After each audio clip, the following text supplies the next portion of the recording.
to the kill count, where we tally up the victims in all our favorite horror and horror kind of related movies. I'm James Remar, and today we're looking at Mortal Kombat Annihilation, an awful failure of a film released in 1997. As you well know by now, I am a huge Mortal Kombat fan, so if anyone could look past this movie's shortcomings, it'd be me. But look past them, I could not. This is not good. Literally the only enjoyable part of this film is seeing Mortal Kombat characters I recognize from the games. The problem is, most of them show up for one scene and then disappear, never to be seen or heard from again. These fleeting bursts of pleasure I get from recognizing faces just aren't enough to sustain a movie for 95 minutes. Not when the rest of it is complete fucking garbage. The first Mortal Kombat movie was stupid but fun, probably because director Paul Anderson respected the source material. But Anderson turned down directing the sequel, opting instead to make Event Horizon. Because of how poorly Annihilation turned out, Anderson swore to never again abandon a franchise he began, which is why he stood by Resident Evil for 6 films over 14 years. For Annihilation, Anderson was replaced by first-time director John R. Leonetti, who served as cinematographer on the first Mortal Kombat. Annihilation is ostensibly based on the plot of Mortal Kombat 3, but in actuality, it forgoes any attempt to tell a coherent story. All they focused on with this one was having more characters and more fight scenes, but despite its bigger budget, it looks cheaper than the first film, full of blatant green screens and digital effects that didn't even hold up in 1997. If it wasn't for the fact that I like seeing characters like Cyrax on my screen, I'd probably consider this the worst movie ever covered on the kill count. It's so bad and irredeemable, you should only watch it if you're getting paid to. Thankfully, that's exactly the case for me today. Making kill counts and running a business takes up most of my time, but I also hate fast food and want to have a healthy diet. Enter HelloFresh. HelloFresh delivers meal kits directly to your door and takes all the stress out of making dinner. I love not having to come up with my own recipes, and that you can make their meals in just about 30 minutes, or even 20 with their quick and easy options. Another great thing is how flexible HelloFresh is. You can add extra dinners or sides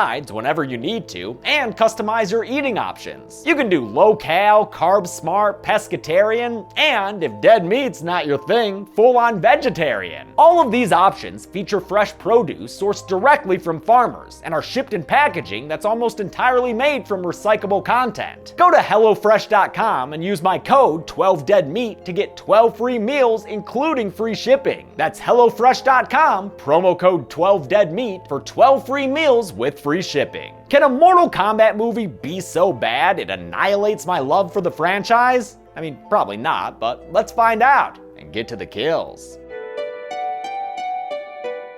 The movie begins, once again, with a only this time I can't get excited about it, knowing what's ahead. We're right back in China, where the first film ended, with Shao Kahn's attack causing the sky to turn purple and rain down fireballs containing green screen ninjas. Our heroes reassemble, both the returning actors and the ones who were recast, to stare down their new opponents for this film. Robin Shou and Talisa Soto are the only actors who reprise their characters. I'm not sure what happened with Christopher Lambert, but I know OG Sonya, Bridget Wilson, turned down Annihilation to be in I Know What You Did Last Summer, and OG Johnny Cage Lyndon Ashby turned it down after he read the script. Good call on his part. Let's see who's gonna be eating fists in this movie. We've got a Steve-O-looking centaur named Motaro, played by American Gladiator Darren Malibu McBee. Then we've got a couple more ninjas. The red one is Ermac, whose name is short for Error Macro, don't ask. And the purple one is Rain, whose name is literally a Prince reference. Finally, Lady Forearms there is Shiva, the game series' first playable Shokan, which is, of course, the same species as the handsome Prince Goro. I am Goro, Prince of the subterranean realm of Shokan. I miss him already. These goofs serve at the pleasure of the evil emperor Shao Kahn, now an actual character in the story that constantly mentions him. Hope he lives up to the hype. The earth was created in 6 days, so too shall it be destroyed. Oh, man. Shao Kahn's almost as disappointing as Christopher Lambert Raiden, who's almost as disappointing as Frank Remar Raiden. Thankfully, in the biggest casting upgrade humanly possible, the new MK's Raiden is played by Tadanobu Asano, who played Hogun in the Thor movies and Kakihara in Ichi the Killer. Fuck yeah. Although his fighters failed to win a 10th Mortal Kombat tournament, Shao Kahn decides he's taken over Earthrealm anyway, with the help of his queen, Sindel, Katana's recently deceased mom. Mother, you're alive. Too bad you will die. That's an infamously terrible bit of dialogue, but I love how much Musetta Vander hams it up in this role. Also, it's funny that she's only 4 years older than Talisa Soto, her on-screen daughter. Let's ignore that weirdness though and swan dive our way to a dictatorship. Oh my god, these effects are so bad! Look at their fuzzy edges, man. No wonder Shao Kahn sounds like he's about to cry. As long as the portal remains open, your world becomes my world. That Shao Kahn? I mean, I'm glad to see a shadow charge, which comes directly from MK2, but this time around, it's not enough to faithfully recreate game moves. Not when the rest of the movie looks like a fan film you'd find on YouTube in 2013. Shao Kahn grabs Sonya with a whip, so Johnny Cage does a shadow kick to save his video game wife. But I guess in this timeline, Cassie Cage won't be a thing, cause Shao Kahn breaks Cage's neck and kills him in front of his friends. Better to kill Cage immediately or not feature him at all. We may find out soon, since he's not listed in the cast of the new one. Kahn and his generals take a purple poot away, leaving Sonya psychologically scarred and everyone fleeing from acrobatic ninjas. Safe underground, Raiden tells them that Kahn is merging Outworld and Earthrealm together. Think of it as hell on Earth. And think of these torches as lit! In 6 days, Shao Kahn's hostile takeover of Earthrealm will be complete. Raiden can't fight him because his powers don't work in Outworld, and our heroes can't fight him because they're just flat out not ready for the Comster. You did great last time, Lou, but this time you will need help for what you're about to face. Yeah, Lou, you did great. Real proud of you, kid. Back at the Emperor's Tower, Shao Kahn lounges at— wait, that's Shao Kahn? That's Shao Kahn? Dude looks like a punk. No, for real. Actor Brian Thompson played a punk alongside a blue-haired Bill Paxton in the original Terminator. I'm just not gonna be able to take him seriously, no matter how great he thinks his realm merger is. It is glorious!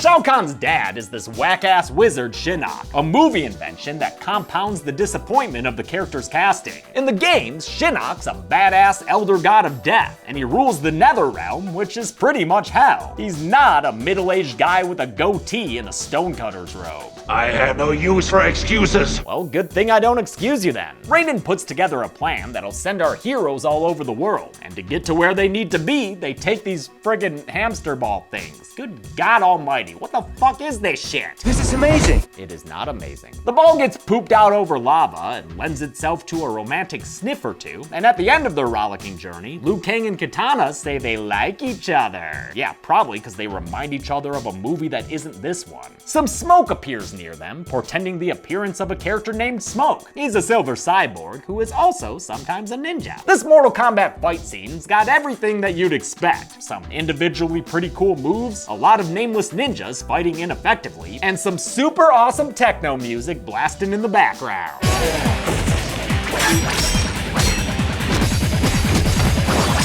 Since the original movie's choreographer Pat Johnson served as the second unit director for this sequel, Robin Shou took over and staged all the fights in Annihilation. Makes sense, since he choreographed the 2 awesome reshoot fights in the first film. Fans of the game get a treat when Katana breaks out her signature fans, but I do take issue with Smoke using a chest missile. That's Sector's move, and we all know it, people. Just when they think Smoke's gonna smoke their asses, Spider Sub shows up to freeze the cyborg in place. Liu Kang kicks him off the edge of a cliff, and Smoke is destroyed when his missile goes off. And yeah, Smoke was a cyborg, but he's still going on the count. Don't question it, alright? On that subject though, Sub-Zero went on the kill count last movie. What gives? You killed my older brother. That fun little character twist comes from the games. The original Sub-Zero, whose name was Bi-Han, was canonically killed by Scorpion in between the first 2 games. The second game Sub-Zero, Bi-Han's younger brother Kuai Liang, is the Sub-Zero we see throughout the rest of the series.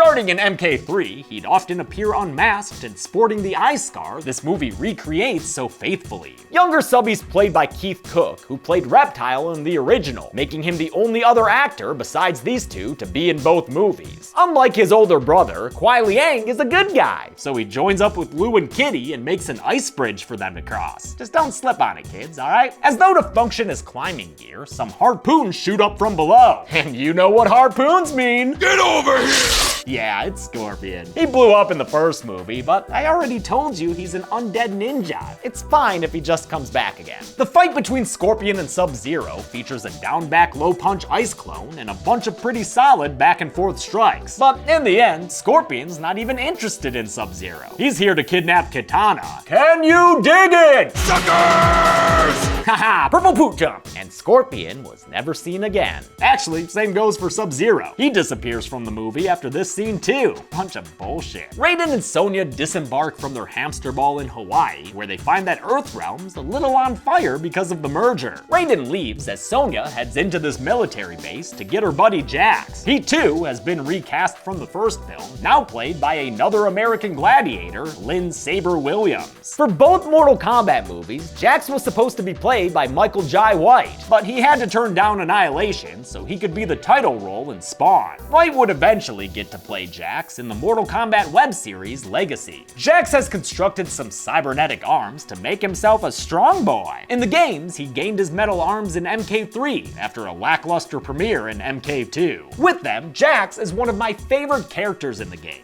But unfortunately, in Annihilation, he's given super stereotypical dialogue that was all too common in the 90s. Yeah, now that's what I'm talking about. Better put those quips away and put up your metal dukes, cause Cyrax the Cyborg's in the house now, and he's got some spiky grenades to turn up the heat. Death is the only way out. You don't need to talk, Cyrax, it's okay. Another fight scene means more of the usual, only this one nets us a kill when Sonya throws a ninja guy in front of Cyrax's web attack. It catches the dude and dissolves his skin, which is cool in concept, but severely lacking in execution. The fight rages on, and I've gotta give props to Swiss actor Sandra Hess as Sonya. She's kicking a lot of ass in the long shots here. Her moves look way better than Jax's metal arms, which are clearly just sleeves sewn into that oversized vest. Like, come on, man, that looks like a jacket I'd see someone wearing at Comic-Con. With his metal arm as a shield and his non-metal back as a launching pad, Jax helps Sonya take down Cyrax. She finishes him off with her fatality from the games, a kiss of death that burns the cyborg to death. You barbecued his ass. Yes, she did. Good thing that's over with.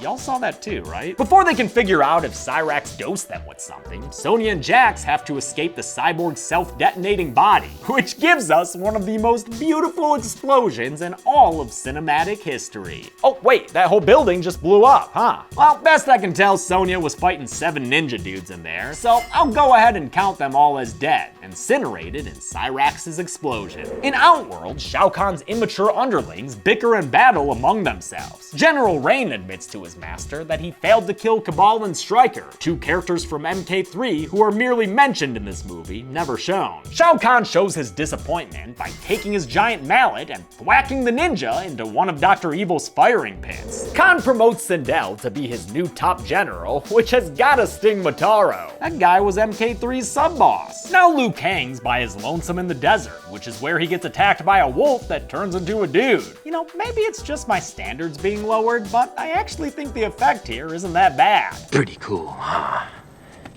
It's my animality. And that animality comes from the game. It was a finisher introduced in MK3. Animality. This is Nightwolf, played by Cherokee actor Lightfoot, whose most famous role is probably as Little Bear. He's here to help Liu Kang train and find his own animality. Fastest way to do that is with a hatchet to the face! And Nightwolf was never seen again. Liu goes on a spiritual journey, I guess, and very nearly discovers his animality. But then he wakes up in the middle of some snow with a half-naked chick standing next to him. I'm Jade. She is Jade. Jade's played by Russian model and actor Irina Panteva, who doesn't quite match match the character's appearance in the games. Guess they're doing a sort of grab bag approach when it comes to representative casting. Jade immediately tries to seduce Liu Kang, but he turns down her warmth out of his love for Katana. Since hell hath no fury like a woman ninja scorned, Jade does a too many cooks spin and comes out dressed in her video game outfit, and sounding like Ryota playing Baraka. Liu Kang beats her, but she laughs off the defeat and says the fight was just a part of Nightwolf's training. She tells Liu she can take him to Katana, who's currently being kept in a cage in Shao Kahn's tower. Kinda like what happened to Sonya in the first movie. Speaking of Sonya, new Sonya and Jax are also in the desert, on their way to meet Raiden at the Temple of the Elder Gods. Looks pretty windy out there. Glad Jax has that jacket. That jacket! Sonya gets attacked by Mileena, who in the game was a pink palette swap of Katana's ninja sprite. Thus, this inside joke. Katana? You wish. Mileena's signature weapon is a pair of kick-ass sai, but after she loses them, the ladies have a literal fucking mud fight. Like this was the front lawn of the college campus's douchiest frat house. Sonya ends the fight quickly and unceremoniously, apparently killing Mileena with a kick to the face. Good thing that's over with.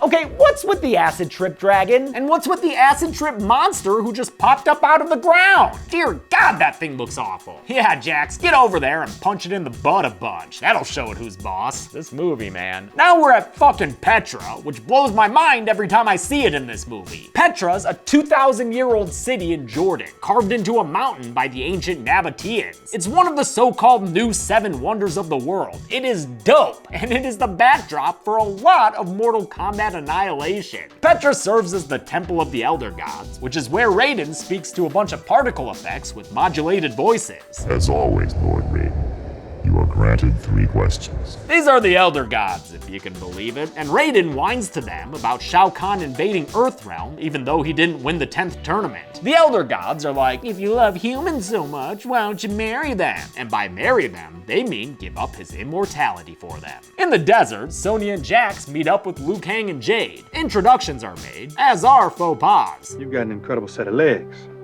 For kicking at me. They head to fucking Petra so they can reunite with Raiden, who shows up looking like that one Vine where the kid rolls into bowling pins. Raiden's given up his immortality, and it's given him a new look. It's a new look. It's a new look. And you know he tailored his own clothes. That guy's Peter Gamby. Too bad he kinda looks like Willem Dafoe playing Sting in a biopic. Even worse is that he sounds like a hack comedian. What's the deal with your arms? What's the deal with metal arms? Since Shao Kahn and his forces are riding horses on their way to Petra, the newly human Raiden decides to take his fighters and flee to Outworld. Quick, dude, open that portal before Sindel's scream blows up Petra. Raiden takes them through his wormholio just as Petra collapses behind them. Haha, lovely destruction, Sindel. Perhaps next we'll swing down to Machu Picchu. In Outworld, the heroes find the Golden Gate Bridge, further evidence of Earthrealm and Outworld merging together. Liu Kang briefly laments the souls trapped between dimensions, but they're just bastard scallies. They ain't going on the count. Jade offers to lead them to Shao Kahn's tower to save Katana, but on their way there, Sindel appears and screams her way into a cape twirl. Let's have another fight scene! This one's got nameless ninjas who are called raptors. They vaguely correspond to saurians, the species in the game which Reptile belongs to. In a reversal of Reptile's situation in the first film, these saurians are actually less reptilian than they are in the games. One of them is played by Ray Park 2 years before he'd be Darth Maul, but I couldn't tell you which, especially since one of the 3 disappears without any explanation, leaving only 2 behind to spar with Raiden. This fight scene is sometimes more like a dance than a fight, and it ends when Raiden knocks one of the raptors out. As for the other one he was fighting, well, you get the gist by now. He was never seen again. Sindel is shown to have been defeated off-screen, taken down by Jade. I surprised her from behind. Kinda like what Jax is doing to her now. Maybe he's just trying to give her his letter jacket. Shao Kahn's realm merger begets some Parisian acquisitions, which is enough to finally make his evil dad wizard guy proud. While these two are being fucking lame, Liu Kang sneaks into into the tower to rescue his beloved princess. When he goes to lower her cage, he's stopped by this, the movie's version of the Tarkatan Baraka. Baraka made a big splash when he premiered in MK2 because he was so nightmarish, with his dagger teeth and blade attacks. Sure, he became a jobber as the series went on, but I'm still pissed that the movie version looks like he just came from Halloween Town. Look at this motherfucker. Dude was probably on Calabar's campaign team. Other Tarkatans show up to swing around the place. Oh man, you can see the ropes pulling all these chains. But I think Liu Kang only kills one of them when he kicks him off Kitana's cage and into a fire pit. Toasty! Wait, actually, hold the fuck up. Can we see that shot again in slow-mo? Yeah, that's not even Baraka, dog. That's just a different angle of when Rain fell into the fire pit. And you can see a crew member's hand in the shot. Come on! Mistakes like that happen when production is rushed. And Annihilation was so rushed, that's not even Robin's shoe in most of this fight scene. He was busy filming other stuff, so they had his stand-in do the battling. Freaking Tony Jaa, the future Muay Thai warrior. Though Liu Kang has saved the princess, there are still other folks to fight. The date's over. Uh-oh, it's Shiva time. Better limber up, y'all. She's probably about to... Oh, never mind, she's dead. Okay, I guess that's that. Got a feel for Shiva's actor, Margene Holden, who had previously played a small role in Silent Night Deadly Night 4, the weird witch one with the bugs. Holden was told she'd have multiple fight scenes in Annihilation, but the special effects for her extra arms didn't work well when it came to combat. The fights were scrapped, and she was crushed. Kitana tries to bring her mama back with a sweet little forehead kiss, but judging by Sindel's ensuing laughter, that lady's still evil to the bone. Jade then turns on our heroes too, which Liu Kang doesn't like at all. You will die for this, Jade. I love her reaction there. She's like, didn't consider that. Then she just tiptoes away? What the fuck? Sindel disappears in a spinny flashy light show, and the others are left confused. Confused why Raiden's sporting a tattoo that matches the acid trip dragon some of the bad guys had. Raiden responds with a bunch of prattle, and eventually gets to the point. His dad is also Shinnok, which of course means... Shao Kahn is my brother. All of this is made up for the movie, and I hate it. Raiden's movie-only bro Shao Kahn continues his severe disciplinary actions at work when he kills Jade by feeding her to one of those terrible-looking CG beasts. Haha, it burned. Right as Shao Kahn is stealing the Twin Towers from Earthrealm, the heroes show up to put an end to this merger. They're gonna have to get through these eager underlings, meaning we've got another fight scene coming our way. First, though, Raiden tries talking to his brother and dad. It doesn't go well. Finish him! Shao Kahn listens to his daddy and sends a blast of energy into Raiden's torso. It knocks him to the ground, and as his concerned friends crowd around him, the no longer immortal Raiden dies in front of their eyes. Whatever, he loved humans so much, might as well let him die like one. The heroes and villains pair off to fight, with Sonya rightfully calling out Ermac as an underdeveloped, useless character. Leftovers are fine with me. Liu Kang saves himself for the main event with Shao Kahn, who proves to be an overpowering opponent at first. Also, gotta call out this wild camera shot that happens. What the fuck is going on with this thing? I don't like it. Kahn's buddies fare well in their fights too. Despite a ground pound from Jax, Motaro's able to rip off his power arm and punch him in the face with it. Sindel relentlessly kicks the crap out of her daughter, and Ermac splooges into a second dude to double team Sonya. This is meant to be Noob Saibot, a pitch black palette swap of the ninja sprites who ended up being the spirit wraith of Bi-Han, the Elder Sub-Zero. An uppercut turns the tides, and eventually the good guys win. Motaro is killed in a super lackluster way, just kinda getting beaten to death by Jax. Jax then pulls Noob Saibot off of Sonya and beats him to death off screen. I almost didn't count this, but whatever, we're having fun here. I'll definitely count Ermac, who joins the list when Sonya breaks his neck with her calves. An echo of Kano's kill. Shao Kahn tries to make Liu Kang tap out, but Liu finally activates his animality and turns into a dragon thing. Shao Kahn wants to play too, so he horrifically morphs into a Hydra in an effect that'll haunt me in my sleep for years. Seriously, that is scary. Now this bullshit is happening, and it all looks bad. I can't believe the filmmakers approved of having this on screen, and then they attached their names to it. This! Have some dignity, people. We don't even see the fighters transform back into human beings, which may spare us from more horrific effects, but also drives home that cartoon fight didn't have a purpose. Shinnok yells at Shao Kahn for being a fail son, and then what? The Elder Gods show up to make the final rules for this fight? What the shit is even happening anymore? The fate of the universe will be decided as it should be. Immortal Kombat. There it is. Haven't heard Techno Syndrome since the opening credits, man. I had almost forgotten what it sounds like. Just kidding. I will never forget what that song sounds like. I don't know what you want me to say as the characters fight for the umpteenth time. I do like this Hurricane Rana Brainbuster. That's a good lucha thing. Liu Kang flip kicks Shao Kahn onto some steps, and I guess that's enough to defeat him. And I guess that causes Shinnok to fold into some kind of space cube? Did they just think no one would still be watching this late into the movie? A fucking dragon crawls out of Shao Kahn's back, and I mean, I might as well count this as his kill, right? Fuck it. Earth's architectural landmarks are returned to its various cities, and Liu Kang finds himself transported back home to China. Good, the sooner to end this movie. Everyone shows up here, in fact, even the previously evil Sindel. She's ready to be a good mom now. Oh, and ooh-wee! What's up with that?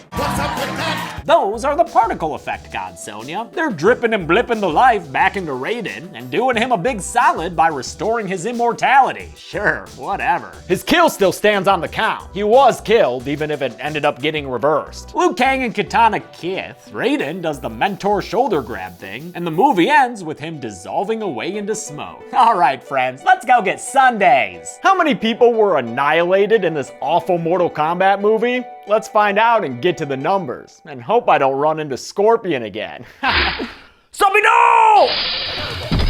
Sub-Zero wins. There were 22 deaths in Mortal Kombat Annihilation. That's not counting random ninjas who were beaten down but not explicitly killed. The victims consisted of 17 dudes, 3 ladies, and 2 cyborgs, though I still say it should have been Sector instead of Smoke. With a runtime of 95 minutes, that left us with a kill on average every 4.32 minutes. I'll give the golden chainsaw for coolest kill to, Smoke? Just because it looks practical when he's standing there as a frozen cyborg. That's cool, I guess. Dome Machete for lamest kill could go to most of this movie's kills, but let's give it to Motaro. Dude's maybe the hardest opponent in the entire original trilogy, and here he just gets punched to death by Jax's non-metal arms. And that's it. Mortal Kombat Annihilation came out in 1997 and was so bad they canceled the planned third film. The film franchise stayed dormant for over 20 years, but that changes next Friday on April 23rd, when the new Mortal Kombat hits theaters and HBO Max. I really hope it's good. I'll cover it whenever it comes out on Blu-ray, but until then, I'm James A. Janice. This has been The Kill Count. Thanks a lot for watching this Kill Count. I want to thank some patrons like Emilio Tovar, Cooked, Milo2126, Taylor and Logan DeSisto, and Colin Ellengrad. I know that there's an animated movie called Scorpion's Revenge, I think, but I have no plans to cover it right now. I hear it's really good, but I'm already getting a lot of shit for doing these two, so let's get back to horror movies next week with Host. Be good people.